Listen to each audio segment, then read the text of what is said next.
So you want a bicycle repair stand, but you're on a budget. Today I'll be reviewing the Sportneer repair stand that you can get on Amazon for $73. Yes, that's right, 73 bucks for a bike repair stand. Is it a good value or is it too good to be true? Let's find out.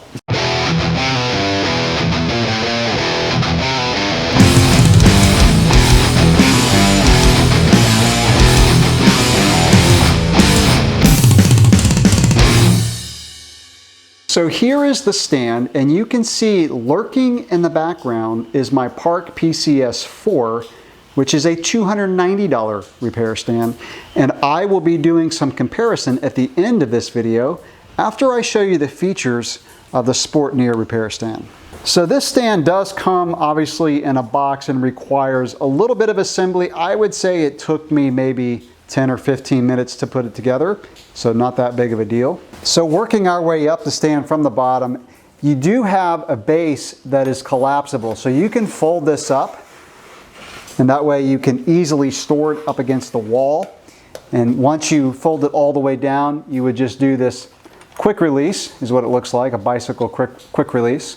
And once you lock that into place, it's very secure. And that's important. You got to make sure you lock that before you put a bike in, otherwise the stand will go down with the weight of the bike. But once that's locked, and it doesn't take a lot of effort, then it holds really securely. The stand does come with a tool tray, and you have little holes so you can put wrenches and things like that. And even having a workbench nearby, I find that I use this quite a bit. So you can adjust the height of the stand with this quick release. So it has two quick releases, one for the base and one for the height adjustment. You would undo it. And it's got a ridge in the back to keep it from twisting. It goes up and down pretty easily, and I would say it moves up and down easier than my Park PCS4. So this is how high the stand will go, and it's plenty high enough for you to be able to work on the bottom bracket of a bike. So if I measure how tall this is, it's about 158 centimeters or 5 feet 2 inches high. So that's pretty high. To clamp a bike in the stand,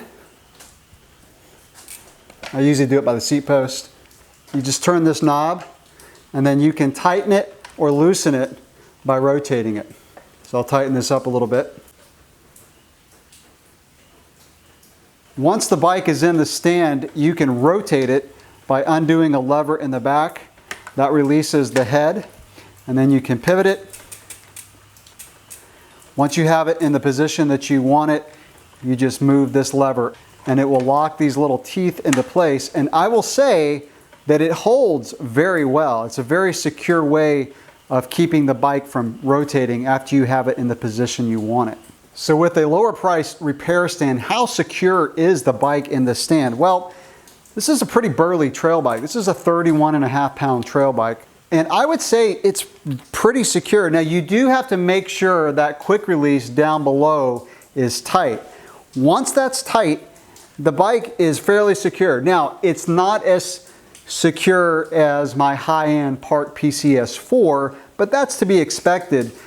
Part of the reason is this is a pretty lightweight repair stand, which I'm going to talk about in a minute is actually a little bit of an advantage depending on your application. But I would say this bike is definitely secure enough to wash it, to be able to, torque pretty hard on different components of the bike. So, it works. So I'll do a little bit of a comparison with the Park PCS4. First of all, security. Let's just kind of move the bike. You can see, it doesn't move around a whole lot, but let's compare that to the Park PCS4. So with the bike mounted in the PCS4, it's a little bit more secure. I mean, it's a heavier stand, so it's not going to move around as much. The bike inside the stand, I would say, like I said, the bike, once it's clamped in here, moves around a little bit less in the PCS4, but it's not a big difference, honestly. The PCS4, by the way, does go up a little bit higher. So if I measure this one to the middle of the clamp, which is where I measured the last one, 173 centimeters or 5 feet 8 inches. Now, one thing that I actually like better about the Sportneer repair stand versus the Park is if you have to move it around. So if you pick this up, especially if you have a bike clamped inside the stand and you want to maybe move it over a little bit in the garage, when you pick it up, these legs fold in, and then you got to kick them back out with your feet, and it's kind of annoying. Whereas the Sportneer, you know, you can just pick it straight up and the legs just stay right in place. So ironically, I actually like that feature a little bit better.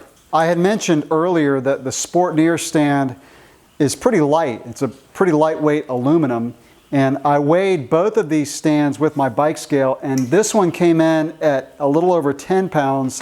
The Park is a little over 22.5 pounds. So there's quite a bit of difference in the weight. And one of the applications that I found useful with the Sportneer is to just kind of keep it leaning up against the wall next to my garage door and then taking it outside to wash my bikes. And it is super easy to pick up, quite a bit easier. I mean, this is easily a one-handed operation. The Park, you can still do it one hand, but you know, you got to keep it close to your body. And if you're carrying something else, it may be a little difficult. So that's actually another little advantage of this one, is the fact that it's pretty light and pretty easy to move around. Another advantage of the $73 Sportneer stand is how compact you can make it for storage. So you can fold those legs up, you can drop this down, and that's pretty compact and small for putting in a car. Now I could easily take this to a race. The Sportneer also has a feature of being able to undo this top, quick release, and rotating the head, which I guess helps for storage. I really haven't had to use that, but it's another little feature to help you, I guess, put this stand in tight places should you need to do so. And finally, the Sportneer stand does come with this little device, which is a telescoping arm that you can mount probably on your seat post and then on your handlebars if you wanted to keep your handlebars from moving around. It's a little cumbersome to use. I honestly haven't really used it that much. I tried it once. The little holes in the rubber strap are kind of hard to get around the peg that sticks out. So like I said, it's there if you want to use it. It may be useful for you. I didn't really find it that useful, but it's kind of cool that they do include that. So would I recommend the $73 repair stand by Sportneer that you can get on Amazon? Yeah, I actually can, if you can't tell already in this video. For 73 bucks, you can't go wrong. Now the real question is, how's it gonna hold up after 2 or 3, 4 years? I've had some of my Park stands for over 10 years and they work almost as well as when I first got them. I've got more Park tools in my garage than I can count, so I love Park. If you got the money, the Park is a great stand, but like I said in the video, there are actually a few features that I like better on this one. I would say the lightweightness of the stand is probably the biggest advantage versus the Park. I mean, you can just, it's so easy to pick this thing up. So, and especially if you're taking it somewhere to travel. You know, you might even already have a Park and want to pick up a more portable one that you can throw in your trunk for a race. So that will wrap up my review of the Sportneer bicycle repair stand. If you've used this stand, leave in the comments below your thoughts. How did it work for you? If you've had it for a while, how's it holding up? If you haven't already subscribed to the channel, go ahead and do so and click the little bell icon so you're notified when I upload new videos. Any other questions or comments that you have, drop those below. Thanks for watching.